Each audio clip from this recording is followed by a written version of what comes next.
Welcome to GTPL news. ముందుగా headlines చూద్దాం. అంచెలంచెలుగా ఎదిగి మంత్రి అయిన అడ్లూరి లక్ష్మణ్ కుమార్ 43 ఏళ్ల రాజకీయ ప్రస్థానంలో అనేక ఒడిదుడుకులు ఎదుర్కొన్న అడ్లూరికి బాసరగా నిలిచిన అధిష్టానం.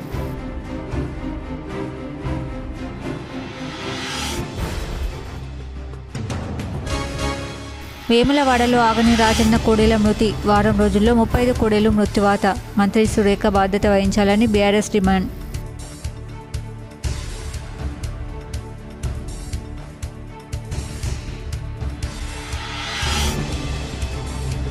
మంత్రివర్గ విస్తరణలో ఉమ్మడి కరీంనగర్ జిల్లాకు ప్రాధాన్యత. పెద్దపల్లి పార్లమెంట్ నియోజకవర్గానికి పెద్దపీట వేసిన కాంగ్రెస్ అధిష్టానం.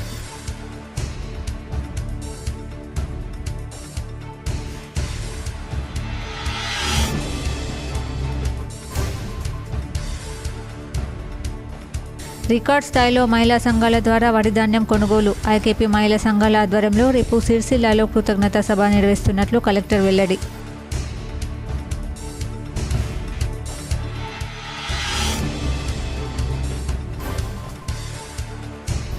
స్వాతి నక్షత్రం సందర్భంగా ధర్మపురి శ్రీ లక్ష్మీ నరసింహస్వామి ఆలయంలో ప్రత్యేక పూజలు. భారీ సంఖ్యలో హాజరైన భక్తులు. ఉమ్మడి కరీంనగర్ జిల్లాలో ధర్మపురి ఎమ్మెల్యే అడ్లూరి లక్ష్మణ్ కుమార్ను మంత్రి పదవి వరించింది. మంత్రిగా ప్రమాణ స్వీకారం చేశారు.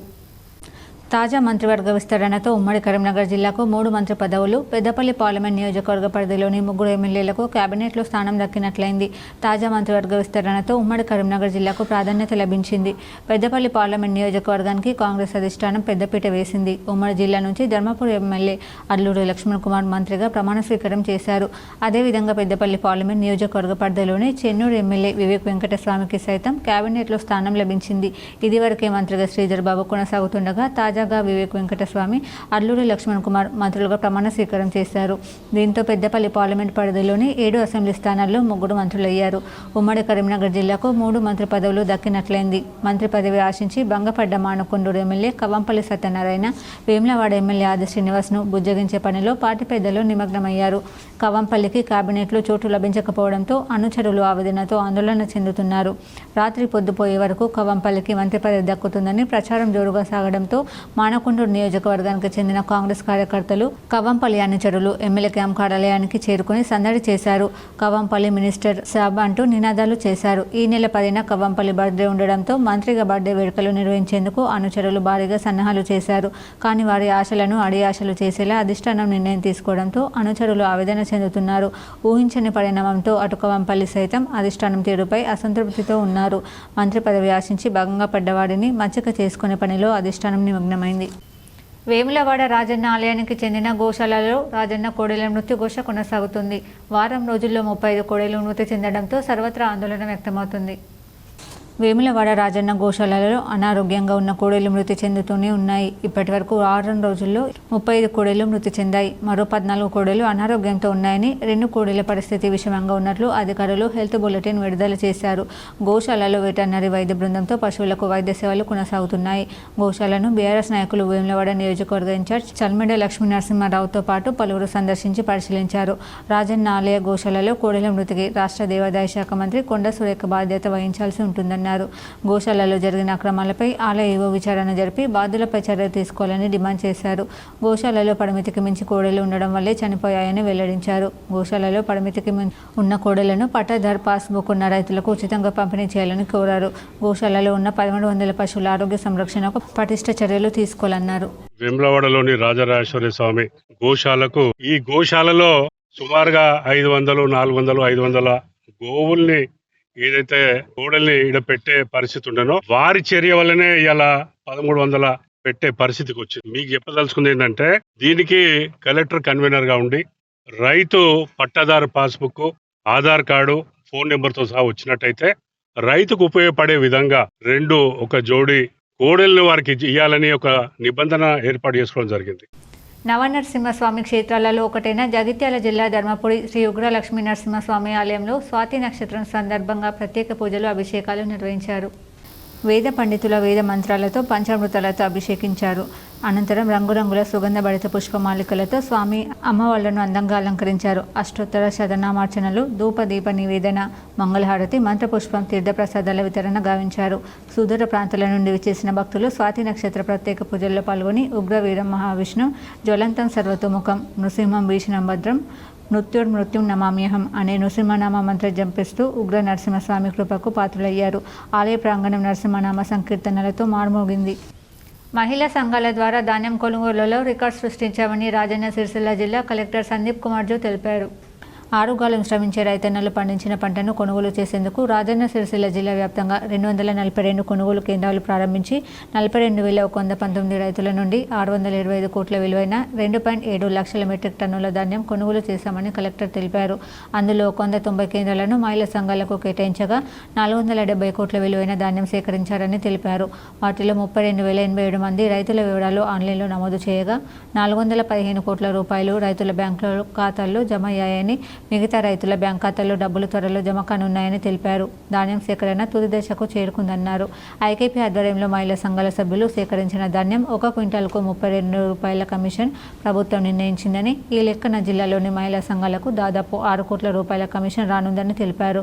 రైతులు ఇబ్బంది పడకుండా ధాన్యం కొనుగోలు చేసిన మహిళా సంఘాలను అభినందించేందుకు రేపు కలెక్టరేట్లో కృతజ్ఞతా సభ నిర్వహిస్తున్నట్లు కలెక్టర్ తెలిపారు. జగిత్యాల జిల్లా కోరుట్ల ఎమ్మెల్యే డాక్టర్ కల్వకుంట్ల సంజయ్కి రాజ్యాంగంపై ఏమాత్రం అవగాహన లేదని కాంగ్రెస్ పార్టీ సీనియర్ నాయకులు జువాడే కృష్ణారావు తీవ్రంగా విమర్శించారు. శనివారం రోజున సాయంత్రం కాంగ్రెస్ పార్టీ ఉపాధ్యక్షులు ఎంఏ నయీం ఇంట్లో మైనార్టీ సోదరులకు బక్రీద్ శుభాకాంక్షలు తెలుపుతూ ఈ సందర్భంగా మీడియా సమావేశంలో జువాడి కృష్ణారావు మాట్లాడుతూ కోరుట్ల ఎమ్మెల్యే డాక్టర్ కల్వకుంట్ల సంజయ్ ఇటీవల మాట్లాడుతూ తెలంగాణ రాష్ట్ర ముఖ్యమంత్రి రేవంత్ రెడ్డి తన ఫోటోలు ఎమ్మెల్యే క్యాంప్ కార్యాలయంలో పెట్టాలని అడుక్కుంటున్నాడని, అసభ్య పదజాలంతో మాట్లాడడాన్ని తీవ్రంగా ఖండిస్తున్నట్లు జువాడి కృష్ణారావు తెలిపారు. తెలంగాణ రాష్ట్రం ఏర్పడిన తర్వాత నుండి ఇప్పటి వరకు బీఆర్ఎస్ పార్టీ అధికారంలో ఉండి అత్యధికంగా అప్పులు చేసి తెలంగాణ రాష్ట్రాన్ని దివాలా పాలు చేసిన కేసీఆర్ ప్రభుత్వం అప్పులకు కాంగ్రెస్ ప్రభుత్వ ముఖ్యమంత్రి రేవంత్ రెడ్డి వడ్డీలు కట్టుకుంటూ రాష్ట్రాన్ని అభివృద్ధి పథంలో నడిపిస్తున్నాడని కృష్ణారావు పేర్కొన్నారు. భారత ప్రధానమంత్రి, రాష్ట్రాల ముఖ్యమంత్రుల చిత్రపటాలను కేంద్ర రాష్ట్ర ప్రభుత్వ కార్యాలయాల్లో విధిగా ఉంచాలని నిబంధన ఉందని, ఈ విషయం కోరుట్ల ఎమ్మెల్యే డాక్టర్ కల్వకుంట్ల సంజయ్కి అవగాహన లేకపోవడం దురదృష్టకరమని, ఎమ్మెల్యే సంజయ్కి రాజ్యాంగం మీద కూడా సరైన అవగాహన లేదని, ఎమ్మెల్యే విధుల పట్ల కూడా అవగాహన లేదని ఆయన అన్నారు. ఎమ్మెల్యేగా అన్ని మతాలను గౌరవించాల్సిందిగా బాధ్యత ఉందని, కానీ బక్రీద్ సందర్భంగా ఎమ్మెల్యే డాక్టర్ సంజయ్ కానీ అతని అనుచరులు కానీ ఎక్కడా కనిపించకపోవడం పట్ల కృష్ణారావు తీవ్ర అభ్యంతరం వ్యక్తం చేశారు. ఈ కార్యక్రమంలో జువాడ కృష్ణారావుతో పాటు కోరుట్ల పట్టణ కాంగ్రెస్ పార్టీ అధ్యక్షులు తిరుమల గంగాధర్ గౌడ్, బ్లాక్ కాంగ్రెస్ పార్టీ అధ్యక్షులు పెరుమల్ల సత్యనారాయణ, పట్టణ కాంగ్రెస్ పార్టీ ఉపాధ్యక్షులు ఎంఏ నయీం, తాజా మాజీ కౌన్సిలర్ ఎంబేడి నాగభూషణం తదితరులు పాల్గొన్నారు. సంవత్సరానికి 2 పండుగలు వస్తాయి, రంజాన్, మరి కనీసం మీ కార్యకర్తలు కూడా కనీసం నువ్వు అందుబాటులో లేవు. కనీసం నీ కార్యకర్తలు కూడా మెట్పల్లిలో కావచ్చు, ఈద్గా దగ్గర కావచ్చు, ఇక్కడ కోరుట్ల ఈద్గా దగ్గర కావచ్చు, కనీసం వాళ్ళ గ్రీటింగ్స్ చెప్పే అది లేదా? సంజయ్ బాగా మాట్లాడుతున్నావు, నువ్వు ముఖ్యమంత్రి మీద బాగా మాట్లాడుతున్నావు కదా సంజయ్. నువ్వు ముస్లిం ఓట్లతోటే నువ్వు గెలిచినావు ఈ సంవత్సరం. యాడ్కుంచుకో సంజయ్, అసలు ముస్లిం ఓట్లతో గెలిచి నువ్వు ఇవాళ కనీసం అలా పండుగలు. మీ తండ్రి 3 సార్లు ఎమ్మెల్యే అయ్యిండు, మరి మీ తండ్రి కనీసం నీ ప్లేస్లో మీ తండ్రి నుంచి శుభాకాంక్షలు తెలపాల్సిన అవసరం ఉంది కదా బక్రీద్ రోజు. సీనియర్ నేత జూబ్లీహిల్స్ ఎమ్మెల్యే మాగంటి గోపీనాథ్ పార్థివ దేహానికి బీఆర్ఎస్ అధినేత కేసీఆర్ నివాళులు అర్పించారు. మాగంటి గోపీనాథ్ పవిత్రాత్మకు శాంతి చేకూరాలని ప్రార్థించారు. హైదరాబాద్ మాదాపూర్లోని ఎమ్మెల్యే నివాసానికి చేరుకొని శ్రద్ధాంజలి ఘటించారు. మాగంటి గోపీనాథ్ పవిత్ర ఆత్మకు శాంతి చేకూరాలని ప్రార్థించారు. అనంతరం గోపీనాథ్ భార్య పిల్లలను ఓదార్చారు, వారికి ధైర్యం చెప్పారు. గోపీనాథ్ కుమారుడు వాత్సల్యనాథ్ను దగ్గరకు తీసుకుని ఓదార్చారు. కష్టకాలంలో వారికి పార్టీ అండగా ఉంటుందని భరోసా ఇచ్చారు. ఈ సందర్భంగా మాగంటి గోపీనాథ్ పార్థివ దేహాన్ని చూసి కేసీఆర్ ఉద్వేగానికి గురయ్యారు. మాగంటి కుమారుడిని పట్టుకుని కన్నీళ్లు పెట్టుకున్నారు. కేసీఆర్తో పాటు మాజీ మంత్రి హరీష్ రావు, ఎంపీలు కేఆర్ సురేష్ రెడ్డి, దామోదర్ రావు, వద్దిరాజు రవిచంద్ర, ఎమ్మెల్యేలు వేముల ప్రశాంత్ రెడ్డి, దేవిరెడ్డి సుధీర్ రెడ్డి, మాధవరం కృష్ణారావు, కాలేరు వెంకటేష్, కొత్త ప్రభాకర్ రెడ్డి, ఎమ్మెల్సీలు దాశోజు శ్రవణ్, పోచంపల్లి శ్రీనివాస్ రెడ్డి, మాజీ ఎంపీ జోగినపల్లి సంతోష్ కుమార్, పువ్వాడ అజయ్, భాస్కర్ రావు, పద్మారావు గౌడ్, ఆశనగర్ జీవన్ రెడ్డి, మడి జనార్దన్ రెడ్డి, సేరి సుభాష్ రెడ్డి, నరేందర్ రెడ్డి, పార్టీ నేతలు రావుల చంద్రశేఖర్ రెడ్డి, ఆర్ఎస్ ప్రవీణ్ కుమార్, శ్రీధర్ రెడ్డి తదితర పార్టీ నేతలు మాగంటి గోపీనాథ్ పార్థివ దేహానికి శ్రద్ధాంజలి ఘటించారు. కొద్ది రోజులుగా తీవ్ర అనారోగ్యంతో బాధపడుతున్న మాగంటి గోపీనాథ్ ఆదివారం ఉదయం 5:45 నిమిషాలకు గచ్చిబౌలిలోని ఏఐజీ దవాఖానాలో తుదిశ్వాస విడిచారు. గురువారం సాయంత్రం తీవ్రమైన ఛాతీ నొప్పితో బాధపడిన గోపీనాథ్ను కుటుంబ సభ్యులు గచ్చిబౌలిలోని ఏఐజీ దవాఖానాకు తరలించారు.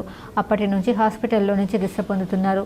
కార్డియాక్ అరెస్ట్ కావడం, సిపిఆర్తో తిరిగి గుండె కొట్టుకోవడంతో పాటు నాడీ సాధారణ స్థితికి వచ్చిన అపస్మారక స్థితి నుంచి ఆయన బయటపడలేదు. పరిస్థితి విషమించడంతో ఆదివారం ఉదయం కన్నుమూశారు. ఆయన భౌతికాయాన్ని మాదాపూర్లోని ఆయన నివాసానికి తరలించారు. మధ్యాహ్నం 3 గంటల తర్వాత జూబ్లీహిల్స్లో మహాప్రస్థానంలో అంతిమ సంస్కారాలు నిర్వహించనున్నారు. హైదరాబాద్లోని నాంపల్లిలో జరుగుతున్న చేప ప్రసాదం పంపిణీలో తీవ్ర విషాదం నెలకొంది. చేప ప్రసాదం కోసం క్యూ లైన్లో నిలబడ్డ వృద్ధుడు ఒక్కసారిగా కుప్పకూలి మరణించాడు. హైదరాబాద్లోని నాంపల్లిలో చేప ప్రసాదం కోసం క్యూ లైన్లో నిలబడి మరణించిన ఆ వృద్ధుడు మెదక్ జిల్లాకు సంబంధించిన సత్యనారాయణ అని తెలుస్తుంది. సత్యనారాయణ వయసు 77 సంవత్సరాల వరకు ఉంటుందని అంచనా వేస్తున్నారు అధికారులు. అతని మృతి నేపథ్యంలో చేప ప్రసాదం పంపిణీ దగ్గర విషాద ఛాయలు అలుముకున్నాయి. ఇక ఈ సంఘటనపై ఇంకా వివరాలు తెలియాల్సి ఉంది. ఇదిలా ఉండగా ఇవాళ రేపు హైదరాబాద్లోని నాంపల్లి ఎగ్జిబిషన్ గ్రౌండ్లో చేప ప్రసాదం పంపిణీ కార్యక్రమం జరగనుంది. ఇందులో భాగంగానే ఇవాళ ఉదయమే చేప ప్రసాదం పంపిణీని ప్రారంభించారు. ఈ మేరకు ప్రభుత్వం కట్టుదిట్టమైన ఏర్పాట్లు చేసింది. ప్రత్యేకంగా ఆర్టీసీ బస్సులను దాదాపు 140 కేటాయించారు. అలాగే నాంపల్లి దగ్గర ట్రాఫిక్ ఆంక్షలు కూడా కొనసాగుతున్నాయి. ఉమ్మడి జిల్లాలో రేషన్ బియ్యం తీసుకోవడానికి ప్రజలు బేజారవుతున్నారు. రోజంతా షాపుల ముందు క్యూ కట్టాల్సిన పరిస్థితి ఏర్పడింది. రేషన్ షాపుల్లో 3 నెలల బియ్యం ఒకేసారి ఇవ్వాలని సెంట్రల్ గవర్నమెంట్ ఆదేశాలు ఇబ్బందులకు గురి చేస్తున్నాయి. పల్లెల్లో నెట్వర్క్ సమస్య, కొత్త సాఫ్ట్వేర్పై అవగాహన లేక డీలర్లు బయోమెట్రిక్లతో కుస్తీ చేస్తుండడం కనిపిస్తుంది. బయోమెట్రిక్ కాంటాలు 3 సార్లు వేయాల్సి రావడంతో కనీసం ఒక్కరికి 25 నిమిషాలు పడుతుంది. నిజామాబాద్ జిల్లాలో 4,02,217 రేషన్ కార్డులుండగా 13,10,012 మంది లబ్ధిదారులు ఉన్నారు. మొత్తం 759 షాపులుండగా ప్రతి నెల 8,733 లక్షల మెట్రిక్ టన్నుల రైస్ అవసరం. గతంలో ప్రతి సభ్యుడికి 6 కిలోల చొప్పున దొడ్డు రకం బియ్యం ఇచ్చేవారు. వాటిని ఎక్కువ మంది తినకుండా అమ్ముకునేవారు. డీలర్ల ఆధ్వర్యంలో దందా నడిచేది. ఏప్రిల్ నెల నుంచి స్టేట్ గవర్నమెంట్ సన్న రైస్ పంపిణీ షురూ చేశాక డిమాండ్ పెరిగింది. ఇది వరకు రేషన్ దుకాణాల్లో కోటా వారంలో ముగిసేది. ఇప్పుడు ఒకేసారి 3 నెలల బియ్యం ఇవ్వాలని కేంద్ర సర్కార్ ఆదేశించడంతో పరిస్థితి మారింది. ఈ పాస్ మిషన్లో కేంద్రం వాటా బియ్యం పంపిణీకి ఒకసారి స్టేట్ షేర్ ఇవ్వడానికి మరోసారి డీలర్లు బయోమెట్రిక్ తీసుకోవాల్సి వస్తుంది. రైస్ కాంటాలను 2 సార్లు వేయాల్సి ఉంది. ఈ రకంగా 3 నెలల రైస్ పంపిణీకి 6 సార్లు బయోమెట్రిక్ వేలిముద్రలు, 6 సార్లు కాంటాలు వేయాల్సి రావడంతో టైం ఎక్కువ తీసుకుంటుంది. సర్వర్ సమస్య తలెత్తినప్పుడు మొదటికి వస్తుంది. బ్లూటూత్కు లింక్ చేసిన కొత్త సాఫ్ట్వేర్పై డీలర్లకు ట్రైనింగ్ ఇవ్వకపోవడంతో సమస్య ఉత్పన్నమవుతుంది. టార్గెట్ ప్రకారం 3 నెలల రైస్ మొత్తం 26,200 లక్షల మెట్రిక్ టన్నులు. ఈ నెల 30 దాకా ఇవ్వడం డీలర్లకు కష్టతరంగా మారింది. కామారెడ్డి జిల్లాలో 2,56,732 కార్డులుండగా 9,35,007 మంది లబ్ధిదారులు ఉన్నారు. ప్రతి నెల 5,907 లక్షల మెట్రిక్ టన్నుల రైస్ అవసరం కాగా 3 నెలల కోటా కలిపి మొత్తం 17,711 లక్షల టన్నులు పంపిణీ ప్రహసనంగా మారింది. కోవిడ్ లాక్డౌన్ టైంలో 2020 అక్టోబర్లో సెంట్రల్ గవర్నమెంట్ 2 నెలల రైస్ ఒకేసారి పంపిణీ చేయించింది. రేషన్ షాపులు, స్కూల్ రూమ్లు, అంగన్వాడీ సెంటర్లతో పాటు లోకల్గా అందుబాటులో ఉన్న గవర్నమెంట్ బిల్డింగ్లో బియ్యం బస్తాలు అన్లోడ్ చేసి చకచకా 4 రోజుల్లో పంపిణీ ముగించారు. మధ్యాహ్నం అరగంట భోజన విరామం తప్పితే ఉదయం 8 గంటలకు తెరిచిన షాపులో రాత్రి 10 గంటల వరకు 30 కార్డులకు పంపిణీ దాటడం లేదు. ఎండకు తోడు ఉక్కబోత వాతావరణంలో నిలబడలేక సంచులు క్యూలో పెట్టి నీడ వెతుక్కుంటున్నారు. కొందరు రోజంతా నిరీక్షించిన ఉత్తి చేతులతో వెళ్లి మరుసటి రోజు దుకాణం ఓపెన్ చేయక ముందే వచ్చి కూర్చుంటున్నారు. జిల్లాలో ఒక షాప్కు కనీసం 500 నుంచి గరిష్టంగా 800 కార్డులు ఉన్నాయి. వీటన్నింటికి నెల రోజుల్లో పంపిణీ పూర్తి చేయడానికి టోకెన్ సిస్టమ్ పెట్టాలని యోచిస్తున్నారు. రోజుకు 25 కార్డుల చొప్పున పంపిణీ ప్లాన్ చేశారు. అయితే ఇంకా ఫస్ట్ నుంచి 3 నెలల బియ్యం ఒకటేసారి ఇవ్వడం వల్ల మాకు చాలా ఇబ్బంది అవుతుందండి. పబ్లిక్ కూడా చాలా ఇబ్బంది అవుతుంది. వాళ్ళకి ఎంత చెప్పినా కూడా వాళ్ళు వినట్లేరు. దొరికాయో అన్న అభిప్రాయంతో వాళ్ళు ఎండలో నుంచుంటున్నారు. వాళ్ళతోని మాకు కూడా ఇబ్బంది అవుతుంది. ఎందుకంటే ఒక్క గంటలో 10 మందికి కూడా కావట్లేదు. సర్వర్ కూడా రావట్లేదు. ఒక్కరికి ఒక్క కార్డు మీద 6 టైమ్స్ పెట్టాల్సి వస్తుంది. అట్లా 3 months ఇవ్వాలండి. చాలా లేట్ అవుతుంది. ఒక్కొక్కరికి ఒక్క మెంబర్కి 20-25 minutes పడుతుంది. సర్వర్ రాకపోతే ½ an hour కూడా పడుతుంది. చాలా లేట్ జరుగుతుంది. శివాజీని ఆదర్శంగా తీసుకుని పిల్లలను పెంచడమే నేటి తల్లిదండ్రుల బాధ్యత అని విద్యాభారతి దక్షిణ భారత కార్యదర్శి ఆయచితుల లక్ష్మణరావు అన్నారు. నేటి తరం తల్లిదండ్రులందరికీ శివాజీ జీవితమే ఆదర్శమని, ఆయన జీవితాన్ని స్ఫూర్తిగా తీసుకుని తమ యొక్క పిల్లలను పెంచాల్సిన బాధ్యత వారి మీద ఉందని జాతీయ విద్యా విధానం రూపకల్పన కమిటీ సభ్యులు, విద్యాభారతి దక్షిణ మధ్య క్షేత్ర కార్యదర్శి అయచితుల లాలకృష్ణరావు వ్యాఖ్యానించారు. రాష్ట్రీయ స్వయం సేవక్ సంఘ్ ఇందూరు నగర శాఖ ఆధ్వర్యంలో నిర్వహించిన హిందూ సామ్రాజ్య దినోత్సవానికి ప్రధాన వక్తగా విచ్చేసిన ఆయన మాట్లాడుతూ, గురువులు ఆచార్యుల యొక్క మార్గదర్శనంలో ప్రతి యుగంలో మహనీయులు ఉద్భవించారని, ఆచార్యుల యొక్క ధర్మ మార్గాన్ని అనుసరించి ధర్మ సంస్థాపన చేశారని ఆయన గుర్తు చేశారు. హిందూ ధర్మం సనాతనమైందని, హిందుత్వాన్ని వేరే ఇతర మతాలతో పోల్చడం మూర్ఖత్వమని ఆయన పేర్కొన్నారు. హిందువులు ఇతర మతాలను విమర్శించడం మానేసి ముందు తాము ఎంత ఆచరణాత్మకంగా హిందుత్వాన్ని అనుసరిస్తున్నామో ప్రశ్నించుకోవాల్సిన అవసరం ఉందని ఆయన తెలిపారు. కార్యక్రమంలో నగర కార్యవాహ అరుగుల సత్యం, సహకార్యవాహులు సుమిత్ కుమార్, వెంకటేష్, శివాజీ సేవా సమితి అధ్యక్షులు లక్ష్మణరావు, కోశాధికారి గజానన్, నల్ల దినేష్ రెడ్డి, నగరంలోని అధికారులు, స్వయం సేవకులు తదితరులు పాల్గొన్నారు. ఎప్పుడెప్పుడా అని ఎదురు చూసిన మంత్రివర్గ విస్తరణ పూర్తయింది. కొత్తగా 3 కేబినెట్లో స్థానం కల్పించారు. హైదరాబాద్లో రాష్ట్ర గవర్నర్ జిష్ణుదేవ్ వర్మ కొత్తగా నియమితులైన 3 మంత్రులతో రాజ్భవన్లో ప్రమాణం చేయించిన కార్యక్రమంలో ముఖ్యమంత్రి రేవంత్ రెడ్డి పాల్గొన్నారు. గవర్నర్ కొత్తగా గడ్డం వివేక్ వెంకటస్వామి, అల్లూరి లక్ష్మణ్, వాకిటి శ్రీహరితో మంత్రులుగా ప్రమాణం చేయించారు. నూతన మంత్రులకు ఈ సందర్భంగా ముఖ్యమంత్రి అభినందనలు తెలియజేశారు. రాజ్భవన్ దర్బార్ హాలులో జరిగిన ఈ కార్యక్రమంలో శాసన మండలి చైర్మన్ గుత్తా సుఖేందర్ రెడ్డి, శాసనసభ స్పీకర్ ప్రసాద్ కుమార్, ఉప ముఖ్యమంత్రి మల్లుబట్టి విక్రమార్కతో పాటు పలువురు మంత్రులు, ప్రభుత్వ సలహాదారులు, ప్రజాప్రతినిధులు, ప్రభుత్వ ప్రధాన కార్యదర్శి కె రామకృష్ణారావుతో పాటు ఇతర ఉన్నతాధికారులు పాల్గొన్నారు. ప్రజలు ప్రతిఘటిస్తున్న ఇంటర్నల్ ఫ్యాక్టరీపై ఎందుకు ఇంత మమకారమని, ఇంటర్నల్ ఫ్యాక్టరీపై తిరగబడిన ప్రజలపై పెట్టిన కేసులను రద్దు చేయాలని సిపిఐ మాస్ లైన్ రాష్ట్ర సెక్రటేరియట్ సభ్యులు వి ప్రభాకర్ డిమాండ్ చేశారు. ఆదివారం నాడు సిరికొండ మండలంలోని గడ్కోల్ గ్రామంలో పార్టీ కార్యకర్తలతో సమావేశం నిర్వహించారు. ఈ సందర్భంగా నిర్వహించిన ప్రెస్ మీట్లో ఆయన మాట్లాడుతూ, ఇంటర్నల్ ఫ్యాక్టరీ వద్దని స్థానిక ప్రజలు ఎంత వ్యతిరేకిస్తున్నా ప్రభుత్వం మొండిగా ఇంటర్నల్ ఫ్యాక్టరీకి అనుమతులు ఇచ్చి మరి ఏర్పాటుకు పూనుకోవడం, ప్రతిఘటించిన ప్రజలపై కేసులు పెట్టి అరెస్టులకు పూనుకోవడం సిగ్గుచేటన్నారు. గద్వాల జిల్లా జోగులాంబ మండలం పెద్ద దన్వాడలో మాకు ఇంటర్నల్ ఫ్యాక్టరీ వద్దు అని అనేక రోజులుగా ఆందోళనకు పూనుకున్న ప్రభుత్వం నిర్లక్ష్యం వహించినందువల్ల ప్రజలు అక్కడ ఫ్యాక్టరీకి వ్యతిరేకంగా ఆందోళనలు చేపడితే ప్రజలపై కేసులు పెట్టి జైలు పెట్టడాన్ని తీవ్రంగా ఖండిస్తున్నామన్నారు. పెద్ద తాన్వాడలో ప్రైవేట్ బౌన్సర్ను పెట్టుకుని ప్రజలను భయభ్రాంతులకు గురి చేయడం వల్లనే ప్రజలు విసిగిపోయి తాత్కాలిక కార్యాలయాన్ని ధ్వంసం చేశారన్నారు. ఈ ఫ్యాక్టరీ వల్ల నీరు, భూమి, గాలి కలుషితమై ప్రజలు జీవించలేని పరిస్థితి వస్తుందని అక్కడ ప్రజలు తీవ్రంగా వ్యతిరేకిస్తున్నారని ఆయన తెలియజేశారు. ప్రజా విస్తరణకి వ్యతిరేకంగా ప్రభుత్వం ముందుగా దూకుడుగా ఇంటర్నల్ ఫ్యాక్టరీని ఏర్పాటు చేయడానికి పూనుకోవడం దారుణమన్నారు. ఇప్పటికైనా ప్రజలు జీవించే హక్కుపై దాడి చేయకుండా ప్రభుత్వం ఇంటర్నల్ ఫ్యాక్టరీని ఉపసంహరించుకోవాలని, ప్రజలపై పెట్టిన కేసులు రద్దు చేయాలని డిమాండ్ చేస్తున్నామని ఆయన అన్నారు. కార్యక్రమంలో సిపిఐ మాస్ లైన్ రాష్ట్ర కమిటీ సభ్యులు పి రామకృష్ణ, జిల్లా నాయకులు R Ramesh, K Rajeshwar, B Kishore, division నాయకులు ఆరు దామోదర్ తదితరులు పాల్గొన్నారు. ఈ తెలంగాణలో 30 ఫ్యాక్టరీలకు అనుమతిస్తే నిర్మల్ జిల్లా గోదావరి పైన, అట్లాగే నారాయణపేట జిల్లాలో కృష్ణా నదిపైన, అట్లాగే ఈరోజు గద్వాల్ జిల్లాలో తుంగభద్ర నదిపైన నిర్మించే ఇది ఈ ఇథనాల్ ఫ్యాక్టరీల మీద రైతాంగం, అశేష ప్రజానీకం మాకొద్దు ఇథనాల్ ఫ్యాక్టరీలు, ఈ ఇథనాల్ ఫ్యాక్టరీలో మీరైతే మాకు ఆశ చూపిస్తున్న ఉద్యోగ అవకాశాలని చెప్తున్నారో ఇది కూడా మాకు వద్దురా బాబు, మా వ్యవసాయాలన్నీ కూడా దెబ్బతింటాయని చెప్పేసి చెప్తాను. మహబూబాబాద్ జిల్లా డోర్నకల్ మండలం ఉయ్యాలవాడ గ్రామంలో ఇందిరమ్మ ఇళ్ల శంకుస్థాపన కార్యక్రమం కాంగ్రెస్ నాయకులు తాళ్ళూరి హనుమ రామయ్య చేతుల మీదుగా నిర్వహించారు. ఈ సందర్భంగా హనుమ మాట్లాడుతూ, ప్రజాప్రభుత్వం ప్రతిష్టాత్మకంగా చేపట్టిన ఇందిరమ్మ ఇల్లు ఉయ్యాలవాడ గ్రామంలో 26 మంది నిజమైన లబ్ధిదారులకు కేటాయించి శంకుస్థాపన చేశామని తెలిపారు. రేవంత్ రెడ్డి సర్కార్లో అన్ని వర్గాలకు సమాన్యాయం జరుగుతుందని హనుమ తెలిపారు. ఇందిరమ్మ ఇళ్ల కార్యక్రమానికి ప్రారంభోత్సవం శంకుస్థాపన కార్యక్రమాలు జరుపుకోవడం జరిగింది. ఉయ్యాలవాడ పంచాయతీ పరిధిలో 27 లబ్ధిదారులకి అవడం జరిగింది. లబ్ధిదారులందరూ కూడా నిరుపేదలు అయిన అర్హులందరికీ ఇవ్వడం జరిగింది. ఎటువంటి పార్టీలకి సంబంధం లేకుండా పార్టీ అతిగా ఒకటే పార్టీ మా పార్టీలో ఇస్తామనేది కాకుండా అన్ని పార్టీ వాళ్ళని కూడా బేరీ చేసుకొని ఉన్న వాళ్ళు అర్హులా కాదా అనేది చూసి ఇవ్వడం జరిగింది తప్ప ఇందులో ఎటువంటి అవకతవకలు. కరోనా మళ్లీ వ్యాప్తి చెందుతున్న నేపథ్యంలో నిజామాబాద్ జిల్లాలో మొదటి కరోనా కేసు శనివారం నమోదైంది.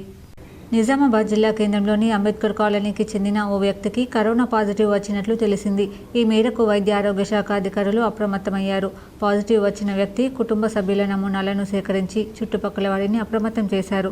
పాజిటివ్ వచ్చిన వ్యక్తిని క్వారంటైన్కు పంపించారు. కరోనా మళ్లీ వ్యాప్తి చెందుతున్న తరుణంలో జిల్లాలో మొదటి కేసు నమోదు కావడం ఆందోళన కలిగిస్తుంది. నూతన విద్యా సంవత్సరం ప్రారంభంలోనే పాఠశాల భవనం కూలడం వల్ల విద్యార్థులకు గాయాలయ్యాయి. వీరిని SJWHRC ఉత్తర తెలంగాణ రాష్ట్ర చైర్మన్ డాక్టర్ సాప పండరే పరామర్శించారు. నిన్న కుబీర్ మండలంలోని అంతనే గ్రామంలో బడిబాట కార్యక్రమంలో భాగంగా పాఠశాల ఉపాధ్యాయులు ప్రారంభించి విద్యార్థులను పిలిపించి ఒక ఫోటో దిగి పుస్తకంలో అక్కడే పెట్టేసి వెళ్లిపోవడంతో అక్కడే ఉన్న విద్యార్థులు శిథిలావస్థలో ఉన్న పాఠశాల భవనం వద్దకు వెళ్లి ఆడుకోవడంలో నిమగ్నం కాగా భవనం స్లాబ్ ఒకేసారి కూలడంతో 4 విద్యార్థులకు గాయాలు, ఒక విద్యార్థికి తీవ్రమైన గాయాలు కావడం జరిగింది. ప్రస్తుతం ఆ విద్యార్థి బైన్సా ఏరియా ఆసుపత్రి నందు చికిత్సలో భాగంగా ఎడమ కాలు 3 చోట్ల విరిగి ఎముకలు బయటకు రావడం జరిగింది. సంఘటన జరిగిన 20 గంటలకు MEO వచ్చి విద్యార్థిని పరామర్శించి వెళ్లారు. ఇప్పటి వరకు DO రాకపోవడం, సంఘటనపై విచారణ జరపకపోవడం విచారకరం. నూతన పాఠశాల ప్రారంభ దశలోనే ఇటువంటి సంఘటనలు ఎదురైతే విద్యార్థులను తల్లిదండ్రులు ఏ విధంగా ప్రభుత్వ పాఠశాలలకు పంపుతారని social justice for world human rights council ఉత్తర తెలంగాణ రాష్ట్ర చైర్మన్ డాక్టర్ సాప పండరే మాట్లాడుతూ ఈ విద్యార్థికి పూర్తి స్థాయిలో ఆరోగ్యం కుదుటపడే వరకు ప్రభుత్వం పట్టించుకొని ఆర్థిక సాయాన్ని అందించాలని తెలియజేశారు. ఈ కార్యక్రమంలో భాగంగా అలికి దత్తాత్రి, అంతర్న్యాలేశ్వర్, తల్లిదండ్రులు సుజాత రాజేశ్వర్ పలువురు ఉన్నారు. National chairman doctor Koppula Vijay Kumar గారి ఆదేశానుసారము ఈరోజు ప్రభుత్వ ఆసుపత్రి బైన్సాకు రావడం జరిగింది. నిన్న కుబీర్ మండలంలోని అంతర్ని గ్రామంలో బడిబాట కార్యక్రమం అనేటువంటిది నూతన విద్యా సంవత్సరం ప్రారంభమవుతున్నటువంటి సందర్భంలో భాగంగా ఉపాధ్యాయులు విద్యార్థులకు పాఠశాలకు పిలిపించుకొని ఫోటో దిగి పిల్లల్ని పట్టించుకోకుండా అక్కడ బుక్స్ పెట్టి వెళ్ళిపోవడం జరిగింది. ఇలా వెళ్ళిపోవడం వల్ల అక్కడ ఉన్నటువంటి పిల్లలు అక్కడే ఆడుకోవడము, ఆడుకుంటున్నటువంటి దగ్గర శిథిలావస్థలో పురాతన పాఠశాల శిథిలావస్థలో ఉంది. అది కూలి 4 పిల్లలకు మామూలుగా గాయాలయ్యాయి. ఈ అబ్బాయికి మాత్రము పూర్తిగా ఒక కాలు అనేటటువంటిది 3 చోట్ల విరగడం, అందులో నుంచి ఎముక అనేటువంటిది బయటకు రావడం. ఆ ఫోటో చూస్తూ ఉంటే కళ్ళకు కన్నీరు కాదు రక్తం వస్తుందండి. కాబట్టి మరి ఈ యొక్క శిథిలావస్థలో ఉన్నటువంటి బిల్డింగ్ గురించి మరి ఎన్నోసార్లు పలుమార్లు MEO గారి దృష్టికి తీసుకుపోయినప్పటికీ కూడా పట్టించుకోకపోవడము జరిగిందనేటటువంటిది ఇక్కడ మనకు తల్లిదండ్రుల ద్వారా గ్రామస్తుల ద్వారా తెలుస్తున్నది. అయ్యా అధికారులారా, ఒక్కసారి ఆలోచించండి. పాఠశాల ప్రారంభ దశలోనే ఈ విధంగా ఉంది, వర్షాలు స్టార్ట్ అవుతున్నాయి. మరి ఈ యొక్క విద్యార్థులు బడికి రావాలని అంటే ఇలా జరిగినట్టయితే. వార్తలు ముగించే ముందు హెడ్లైన్స్ మరోసారి. అంచెలంచెలుగా ఎదిగి మంత్రి అయిన అడ్లూరి లక్ష్మణ్ కుమార్ 43 ఏళ్ల రాజకీయ ప్రస్థానంలో అనేక ఒడిదుడుకులు ఎదుర్కొన్న అడ్లూరికి బాసరగా నిలిచిన అధిష్టానం.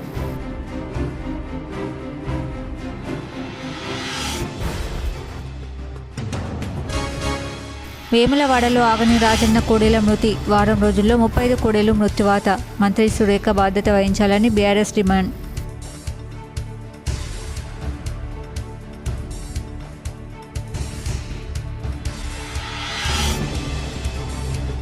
మంత్రివర్గ విస్తరణలో ఉమ్మడి కరీంనగర్ జిల్లాకు ప్రాధాన్యత, పెద్దపల్లి పార్లమెంట్ నియోజకవర్గానికి పెద్దపీట వేసిన కాంగ్రెస్ అధిష్టానం.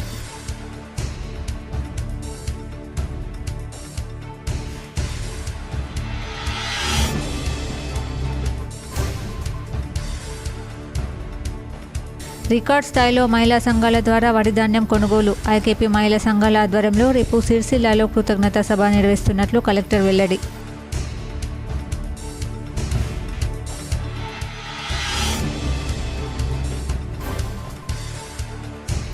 స్వాతి నక్షత్రం సందర్భంగా ధర్మపురి శ్రీ లక్ష్మీ నరసింహస్వామి ఆలయంలో ప్రత్యేక పూజలు, భారీ సంఖ్యలో హాజరైన భక్తులు. ఈ వార్తలు ఇంతటితో సమాప్తం. తిరిగి ప్రసారమయ్యే వార్తల్లో మళ్ళీ కలుద్దాం. అంతవరకు చూస్తుండండి మీ GTPL న్యూస్.